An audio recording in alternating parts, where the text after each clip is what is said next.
Hey guys, and welcome to the MacBook Pro Retina display review. First, let's go over the specs quickly for the people that don't know what comes packed with it.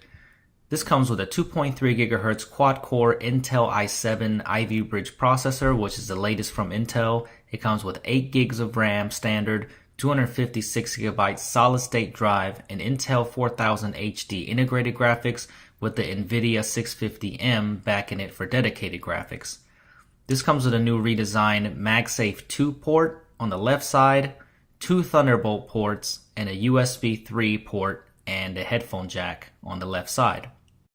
Now on the right side, it comes with another USB 3 port, an HDMI port, and an SD card slot. Both of those USB 3 ports are also 2.0 hybrid slots. And it still comes with a large multi-touch glass trackpad and that awesome backlit keyboard that we're used to seeing on these MacBook Pros. Now, the big deal about this model is the 15.4-inch 2880 by 1800 resolution IPS panel, and it is nothing short of incredible. Now, this screen has great color saturation, and it has really deep blacks, and it has much better color contrast than on the previous models. You have to see this screen in person. Pictures or videos will not do it justice, and the brightness is decreased on it though. That's the only downside that I see. It still has that glossy screen, but the brightness could be a tad brighter, but I'm sure that has to do with the power consumption of this panel. That's the only downside. Now, this does have an updated design and it is very thin. You can see that it is 0.71 inches thin to the previous 0.95 inch on the older MacBook Pros. But you can see now that the Kensington lock is gone, and also that infrared IR sensor on the front is also gone. Now there are new vent openings on both sides of the chassis, and there's also vent openings on the top by the screen hatch for better heat dissipation.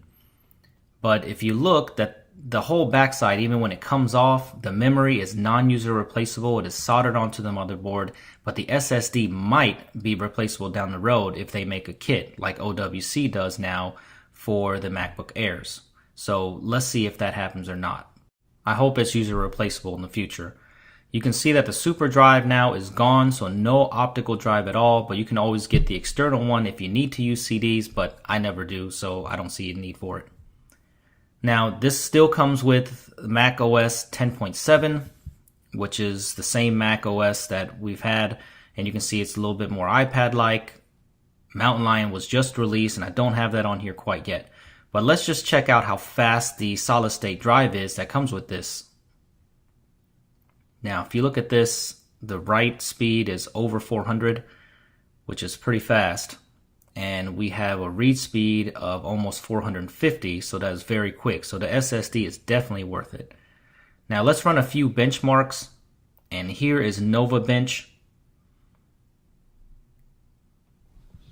And we're just going to speed it up real fast because you don't have to watch this whole thing. That'd be pretty boring.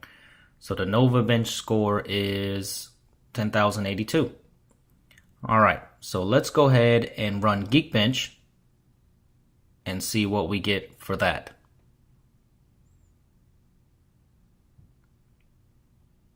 And this is also shortened, so you don't have to watch the whole thing. But the Geekbench score is 11,036, which is not bad. That's definitely a bump up from the last generation. Now let's go ahead and run Cinebench, which will show you the graphical power of the NVIDIA 650M. And this is also sped up, so you don't have to watch the whole thing. But the OpenGL tests, you get 32.76 frames per second. I've seen it run a little higher than that actually. Now we're going to go ahead and run the CPU test of Cinebench.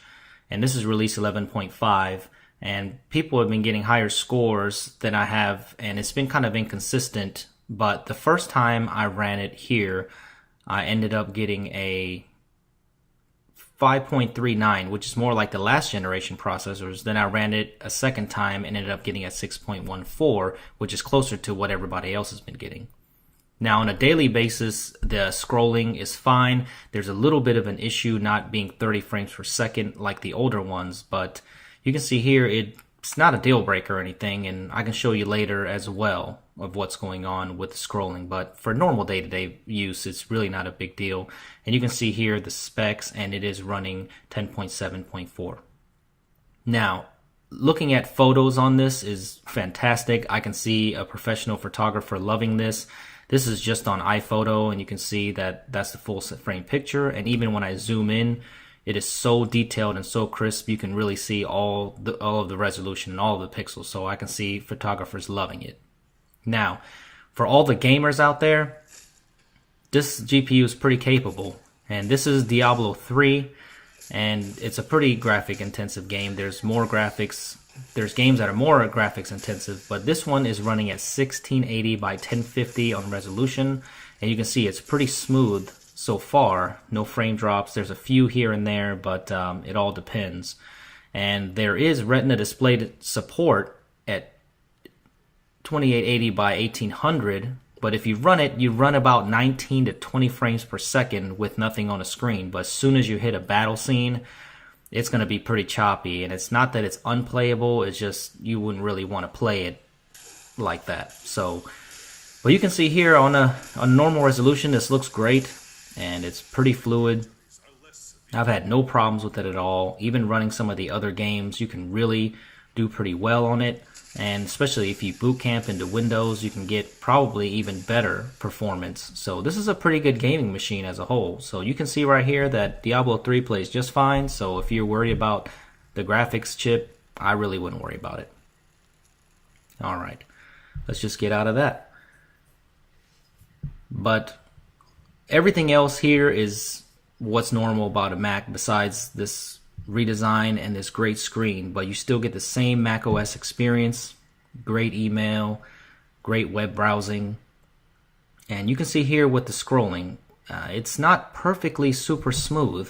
It's been proven that it's not 30 frames per second when it is scrolling. So if that's a big deal for you, then I would just run it on a lower resolution, or I would think about buying the older MacBook Pro, or the non-Retina Pro, I should say, not the old one, because we do have the same specs on this on a older chassis.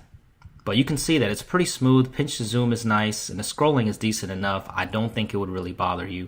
So the question is this the Mac for you? You really have to think about what you really want in this Mac. If you want to be able to have the memory user replaceable and you want the hard drive replaceable, then I would really not get this Mac. I would look at the non-Retina Mac, for that is only possible on the non-Retina MacBook Pro. So if that is important to you, I would not buy this machine. Now, is this machine perfect? No, it's not. But if you want this ridiculously high definition screen that will set precedents for the next generation of computing, then I would buy this. But is it worth your $2,200? I would have to look at the other options and go look at this screen in the store and see if it's worth it for you. But I have enjoyed it so far, and I think it's worth it. So subscribe today, and if you have any questions, leave them in the comments below, and I thank you for watching the video. See you in the next one.